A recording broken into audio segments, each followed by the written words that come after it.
Hey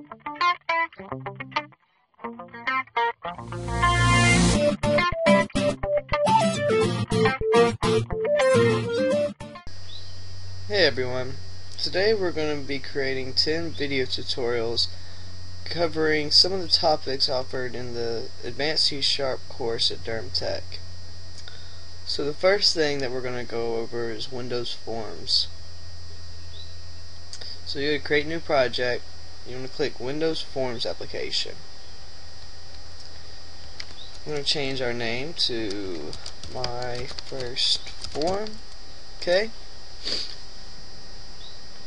As you see, Visual Studio gives you pretty simple plain blank form. You can use these sizing handles to make it wider, longer, or both. But the first thing I want to show you is the properties sidebar. Drag it up here.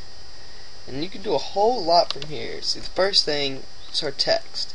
This is the text that you see at the top here. We'll go ahead and change this to My First Form, and there it changes. You can also change the size. Size is fine right now, we'll leave that alone. We'll scroll up. You can lock the form itself, which would mean that you can't move or resize anything else. We'll leave that as false also.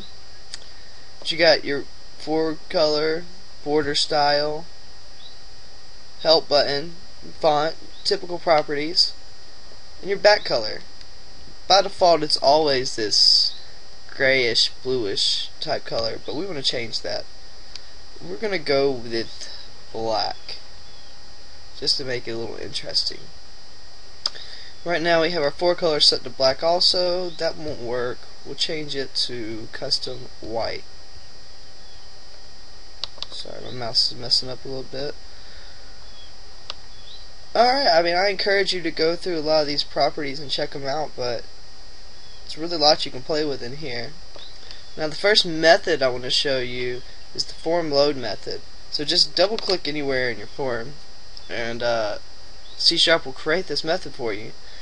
And what it does, this is the code that happens before the form loads, which can actually prevent the form from loading if you want it to. So, for example, we'll just throw in a little message box.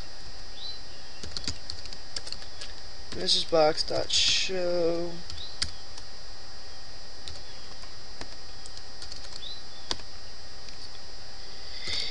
Here. Alright. And we're just going to run that and see what it does. See, our message box shows up, and then our form shows up. I think this is really neat for security purposes. Maybe if you make a program that's password protected or connected to a hard drive number, this will help you keep people from using that you don't want using it. This is it for the first tutorial covering Windows Forms. The next tutorial we're going to go over buttons, labels, and some common controls.